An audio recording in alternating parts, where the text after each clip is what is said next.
Hi there. So before you watch this video, I want to let you know that there are no universally perfect research questions.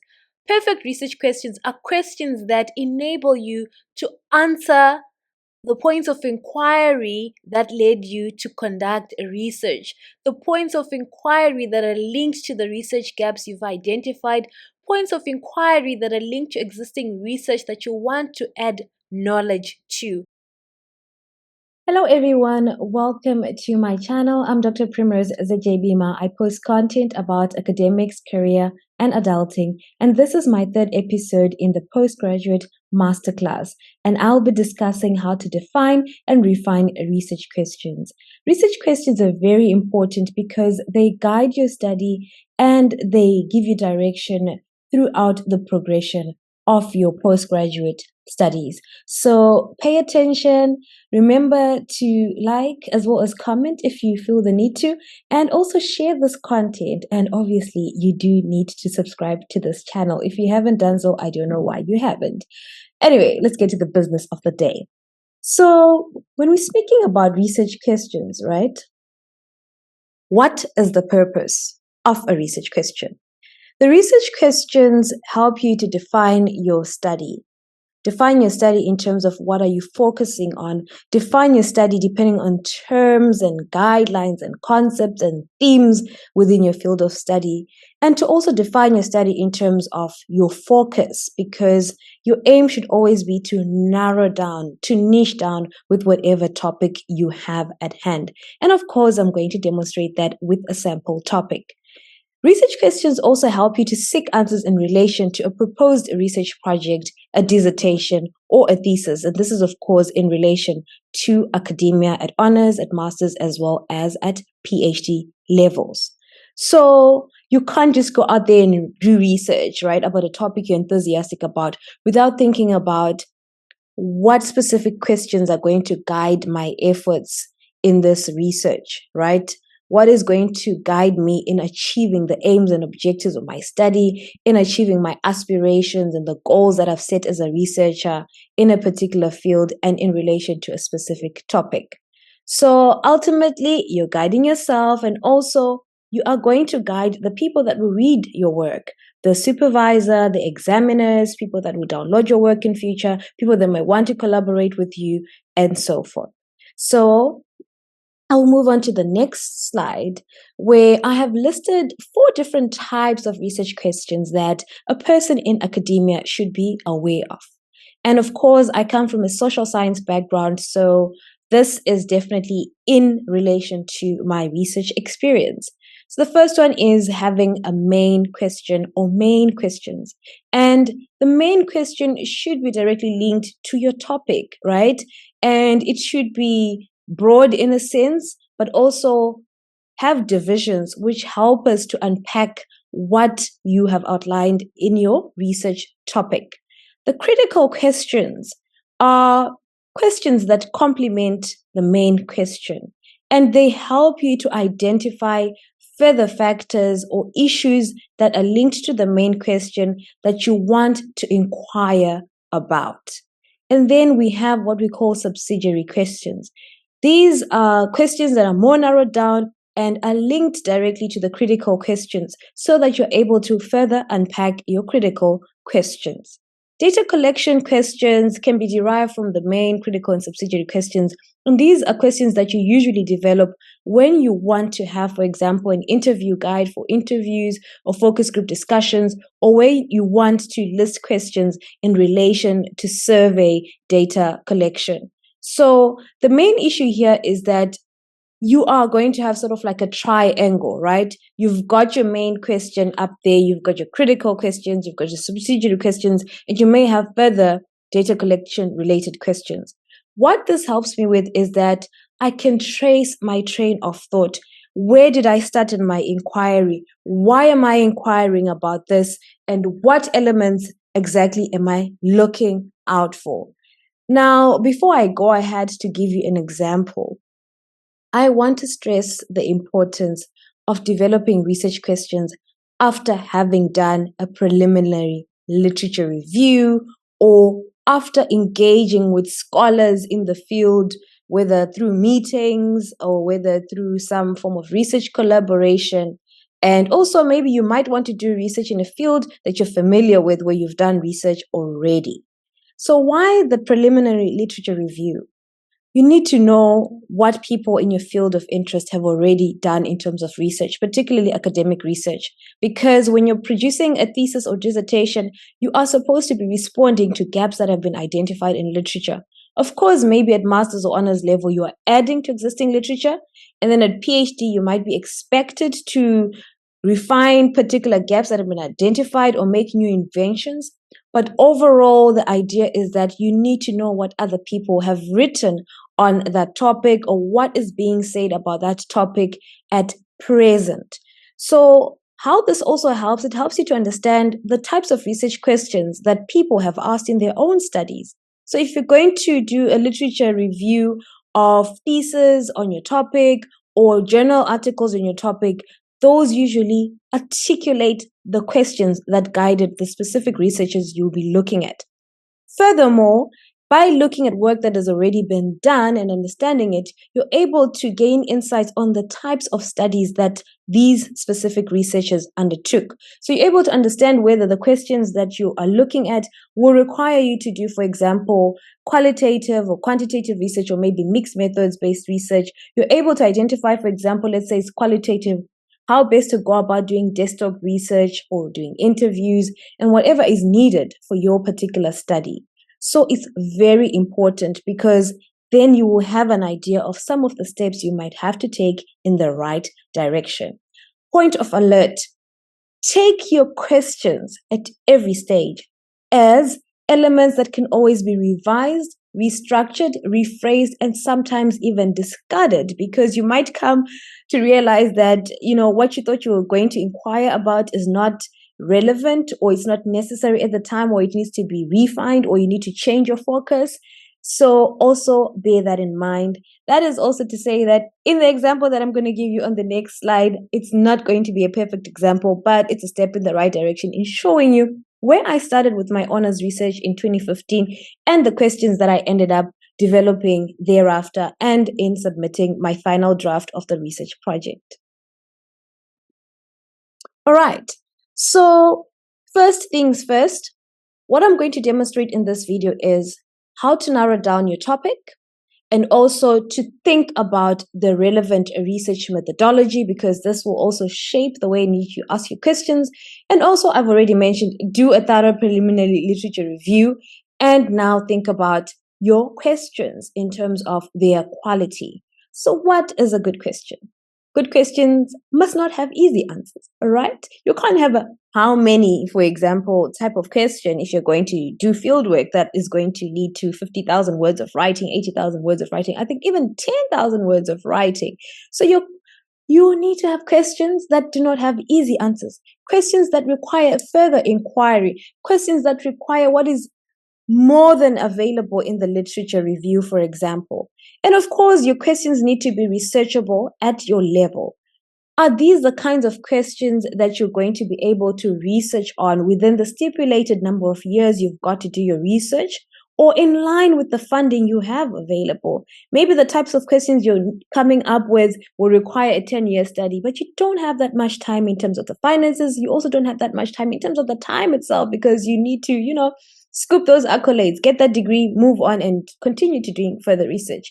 So your questions also need to be researchable. You need to confine yourself to a specific time period and to the resources available, and also to realize that the narrower your topic, the easier it is to conduct research.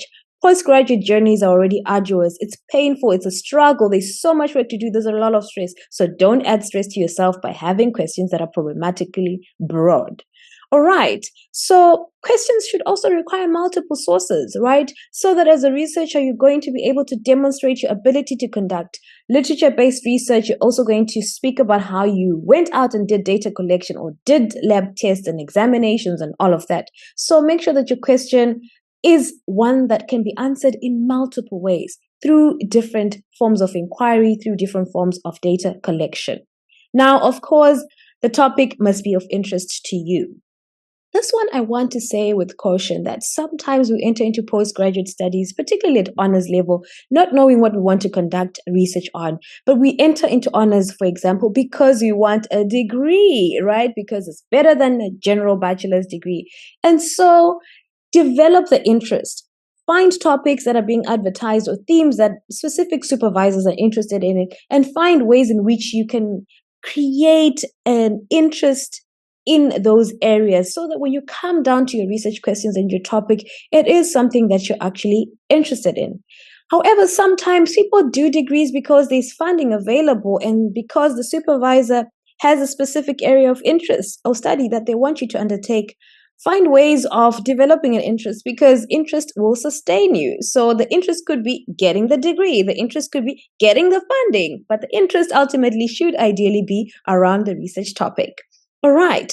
So usually good questions come in the format of how, why, whether, and so forth, as opposed to asking, can X, Y, and Z happen? Where can I find this? How many people have done X, Y, and Z? You can already see how the latter actually are narrower than the ones that I mentioned in the earlier part, the how, why, and the whether. So now I'm going to move on to the example of the day, a study on child-free women. So what piqued my interest was this, theme on child-free women.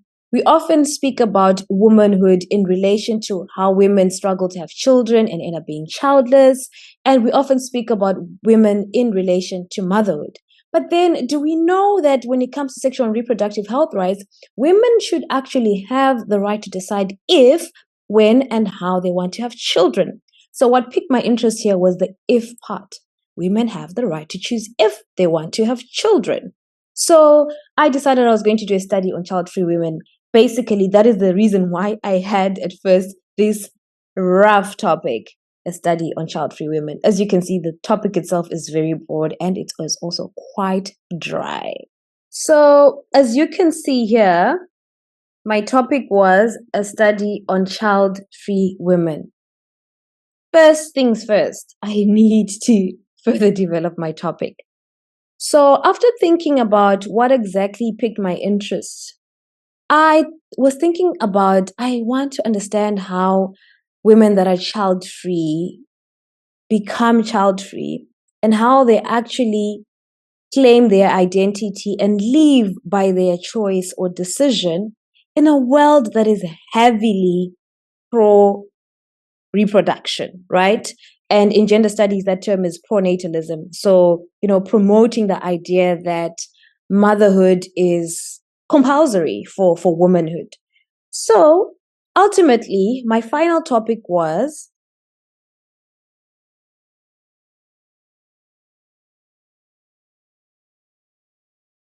making the child-free choice better, right? Perspectives of women living in South Africa. So what I like the most about where we're at now is you can see that my question articulates a lot more. My topic, rather. So it's about making the child-free choice, and also it's about perspectives from women living in South Africa. And we can assume here that we're speaking about perspectives of child-free women living in South Africa. So maybe let's add that. I think that could be an important element. So the topic could literally just be perspectives of child-free women living in South Africa, because oftentimes I've come across some supervisors who don't like having two parts to a topic. But you know what? This is something you can decide to keep up with, or to something that you can choose to modify as you go on. But as it stands, it's no longer a study on child-free women broadly, because this makes one question. Where are those women that you are studying in terms of their location? And also, what is it about these women that you want to study? So here, it is clearer, it is their perspectives, and it is about living, that is their lived experiences of being child-free. And I'm specifically looking at South Africa because that was the context I was exposed to. I was studying at a South African university, and I had better chances of being able to engage with women within that context. Another reason also was that when I did my preliminary literature review, I found that a lot of people that have written on this topic write about child-free women and child-free choice in North America, in European context and whatnot. And on the African continent, it is, I think, often unthinkable for most people, particularly in relation to culture and religion and just a way of life, to think about a Black woman, for example, being child-free. So by thinking about centering South Africa in my study, I was adding to existing knowledge, filling that gap in terms of context that have been covered, and also trying to put myself under pressure to find women based in South Africa. And also South Africa brings with it racial diversity. So that was also one of the reasons that I decided to have my topic redefined this way. So when I started, my main question was, how does being child-free impact on child-free women's perceptions about their feminine identity? Now, we're not so far off, but I think a lot of gender scholars will agree with me that there's a lot of elements that are quite problematic about the phrasing of this question, right? You know, I'm assuming a lot about these people's feminine identities. And as much as, yes, I've already framed the problem in relation to how women are expected to be mothers in order to, you know, fully experience womanhood, I think that this is uncalled for, the feminine identity part of it. And also, I'm not too sure about me thinking about these women living in a context where pronatalism is promoted and their perceptions of their child freeness. I think what I had in mind was perceptions that come from society in relation to these women's decision or choice and their lived experiences. So at the end of the day, my main question became, what do the experiences of child-free South African women reveal about child-free living in South Africa? I hope, similar to the reformed topic up here, you also find value in the way in which I refined the first question. So yes, how and what are good ways of asking questions, particularly the main questions. And here you see that my main research question at first didn't have South Africa in it because I had not thought about my context first. And then I also still center on experiences, right? But I've shifted from this idea around women's perceptions, right? Because I don't think my aim was to gain information on what they think. I rather wanted to focus on their experiences and how these experiences pan out within the South African society, and also to see how the responses to their identities, their choices, their lived experiences, how those in relation to the global reality reveal something about child-free living in South Africa, right? So I think this was a better main question. I think this is what I went with in the end. It is definitely subject to further refining. You may want to add some elements after, you know, going into the field and doing research, but I think sometimes that can be dangerous. So I think the main question here is good because it shows my curiosity in the beginning, and it's still broad enough in as much as it is narrow in terms of its contextual focus. But I think that it is at a better level now. Another question one might ask me is, why are you repeating South African twice? I have a former supervisor rather, who didn't like it when people repeated themselves. So maybe I would want to say, what are the experiences of child-free women? What are the experiences of child-free women living in South Africa reveal about child-free living in the country, right? What are the experiences of child-free women living in South Africa reveal about child-free living in the country? Looks as much as I wanted it to look like, but I think it's still better. All right, you see what I told you about refining and whatnot. So let me move on to critical research questions before I, problematize and change my questions. Totally. So, critical research questions, like I said, help you to answer the main question. And they are supposed to be followed up with subsidiary questions, which is the SQs, right? So, my first critical research question was around how can society serve to either problematize or promote child free choice? Now, already, I think it's a good question when it's in the head. But when you're making a presentation, like right now, I'm embarrassed by like trying to figure out what I was trying to say here, which is why a good writer is one who writes, rewrites, and rewrites, and thinks and rewrites and whatnot. So, how can society serve to either problematize or promote child free choice? So, the idea here is that I was trying to factor in the reality that child free choice is not common and it is not what is the ideal. So, I wanted to see how society factors into this research that I wanted to conduct. Now, let's see what my critical research question then turned to, right? So the question would be around foremost. My main question is about the perspectives of child-free women, right? So this one gives me the impression that I want to go into society and ask society what they think or how they promote or problematize child-free choice. So this question is out. I am going to delete it, right? Delete. Or rather, let's put it down here and put over like a almost black shade over it because it's not relevant. So critical research question number one, ideally, because this is one of the first studies on child free choice in South Africa, should be linked to the decision making that these women went through, right? So critical research question number one became, what factors influence women to decide not to have children, right? Whew, I'm scratching my head. I'm having a hard time. Um, it's there, but I think it's not there, right? Let me give it another go. What kind of factors do women or do child-free women in South Africa perceive to have influenced their decision not to have children? Yeah, I think we're getting somewhere.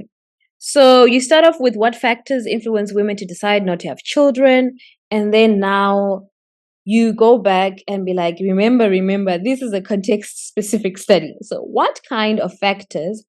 Factors still in the question, do child-free women, the focus, you know, group, and then in South Africa perceived to have influenced their decision to not have children.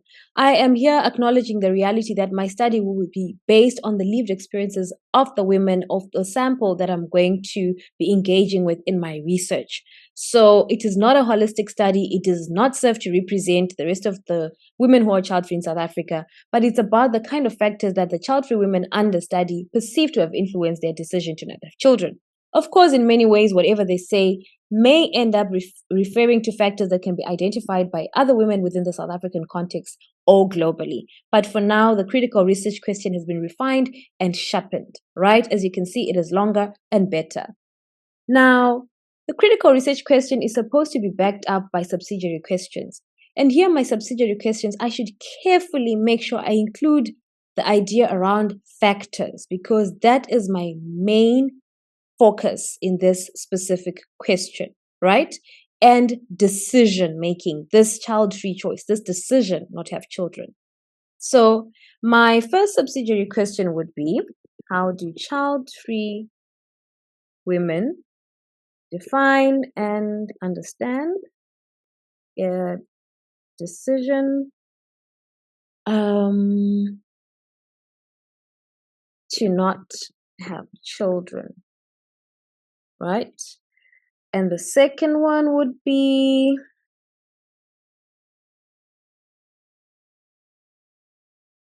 whether and how educational and professional factors influenced the participants'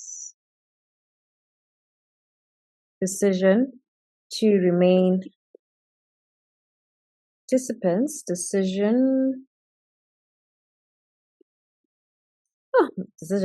to remain child-free. So the women that are going to be interviewed are women that have never had children, women that have actively decided to never have children, right? So you can see that my first subsidiary question links to how these women define and understand their decision. So in as much as I've classified them using a feminist term or a gender studies term that is about being child-free, I also want to engage with them on what it means to them to not have children, how they define themselves in relation to multiple definitions of womanhood and ideals, and also how they understand this decision within the context of multiple factors. Now, this question is one that may need further unpacking if one has done literature review on child-free choice. As you can see, subsidiary question number 2 now asks whether and how educational and professional factors influence participants' decision to remain child-free. So, why is this relevant? This is relevant because the existing studies noted that many women that were child-free had usually, went past high school, were more likely to have degrees, and also were more likely to be working in corporate or in big sectors that were outside the domestic sphere. So, because of that, this is a very relevant subsidiary question: whether and how educational and professional factors influence the participants' decisions to remain child-free. All right, so now we go to critical research question number 2. Let us go back to what is now our main research question. So remember, the main research question was on experiences of child-free women living in South Africa and what these reveal about child-free choice in the country. So first, I sought to find out about their decision-making pathway in terms of being child-free. And also now, I need to inquire about something that is linked to living in South Africa, right? So this is where now society comes in. But society has to come in a way that is linked to how these women speak about their experiences in relation to society. So, my first, I think, critical research question in relation to this was not very strong. Let me just type it. How can society serve to either problematize or promote child-free choice or child-free living? Now, as a surface question in my mind, it works, right? But again, it centers society, and I'm trying not to do a survey or ask a lot of people different questions. I want to focus on doing, for example, interviews with child-free women. And I don't want them, of course, to be under pressure to speak for society, but I want from their experiences to derive certain insights on how society problematizes or promotes their child-free choice, how they interact with general expectations. So I'm going to change this question into: how do child-free women negotiate pronatalist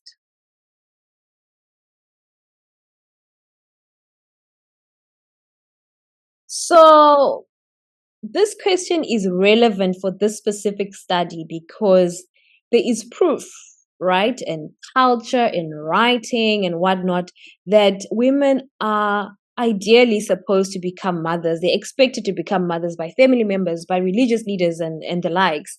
So it is a safe question for this particular type of study.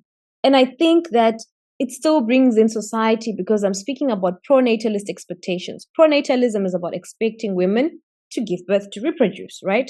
And I know that they are going to be factors that these women identify in relation to society. So it's okay to ask how these child-free women negotiate pronatalist expectations, because in the first place, I want to know about the experiences of being child-free in South Africa, which is definitely a pronatalist society at large. All right. So subsidiary question number 1 in relation to this would be,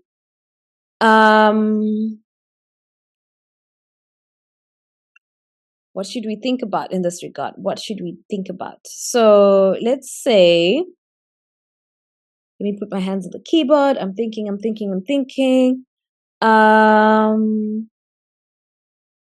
Okay. Whether and how child-free women living in South Africa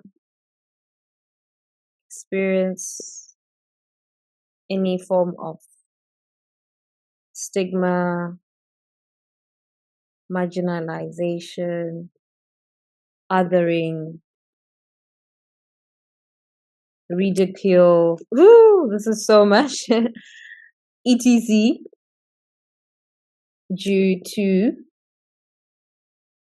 their child-free choice, right? I think I'm going to come back to this one, but let's move on to the second subsidiary question. I think the second subsidiary question would be one that invites me to remind myself that I'm thinking about society and I'm thinking about what literature has identified. So in the first question, for example, we're looking at child-free choice and decision making, and I know that educational and professional factors matter. So in this regard, also when it comes to society, it may be important to try and bring in questions that are linked to society. So,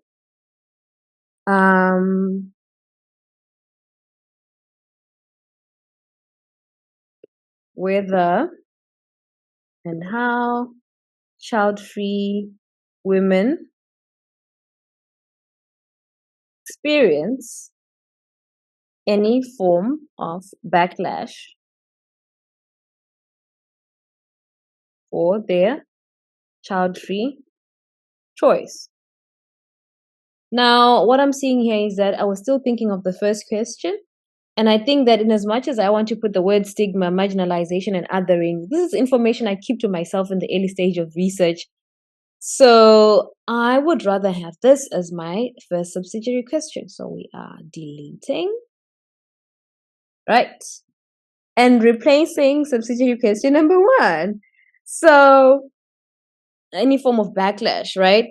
So this makes it broad, and this gives room for people to have their own interpretations of backlash, whether from society, from work, from family, from church, and the like. I think this is a good subsidiary question to complement critical research question number 2 in its refined format.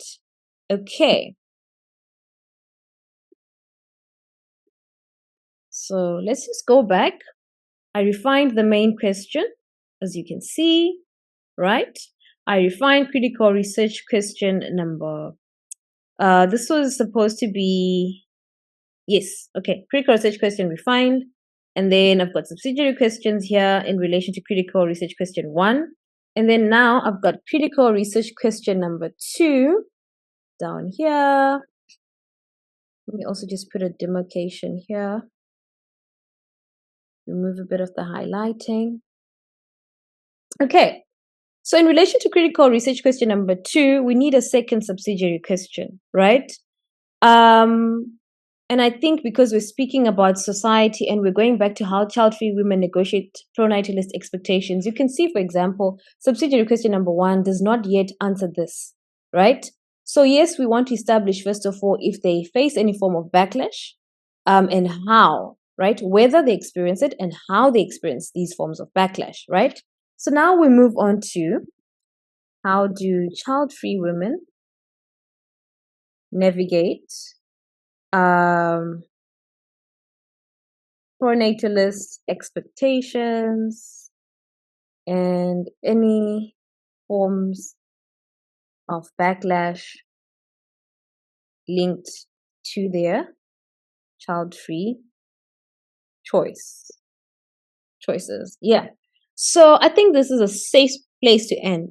If you're doing a big study, like for your PhD or master's, you may have multiple critical research questions and subsidiary questions. But because this was an honors level study and I had to write 10,000 words, which ended up being 15,000 words, I had to make sure that my main question and the critical research questions that it brought were going to be answered using a few subsidiary questions. And you'll see, for example, maybe in my interview guide, I actually needed about 7 questions. And the subsidiary questions usually help as the primary questions in your interview guide because you're going to ask them. So tell me about you being child free. How did you come to decide? Then they speak to you, right? The second one, you can dig in and be like, do you think education and your professional identity, influence your decision? They speak about it. Critical research question number 2 is subsidiary questions can come up in the interview.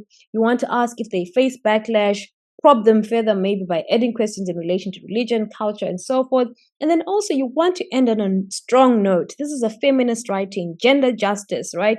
To understand how these women who have decided that they don't want to have children actually navigate society, because you want to come out with research and information on how these women manage to sustain their identities, how they keep themselves sane in a world that is expecting them to have children, right? So this is where I'm ending today. I hope that this is one that you will find very helpful. The article is available online because my honors research project ended up leading me to writing a journal article. Okay, so one thing that I really liked is that my honors research project in 2015 ended up, leading to my first ever journal piece of writing with my then supervisor that was published in 2016.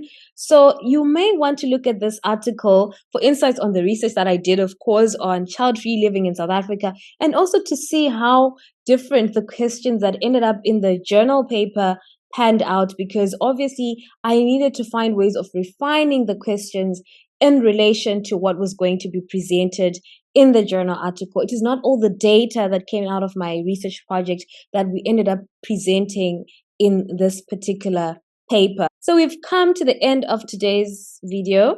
And I just want to remind you that if you need one-on-one consultation and assistance with your own research questions, your own research topics and refining, especially if you're in the social sciences, feel free to send me an email and then we can work together. I do video and audio call consultations, and I also consult via email if you prefer to do things in writing. And of course, my charges are based on your needs, and I will send you a quotation when you drop me an email. Thank you so much for watching until this far. I hope that this is one that resonates with you, one that will help you to think about your research, one that will give you some ease, and also one that you will be able to share with your peers. Thank you once again. Bye.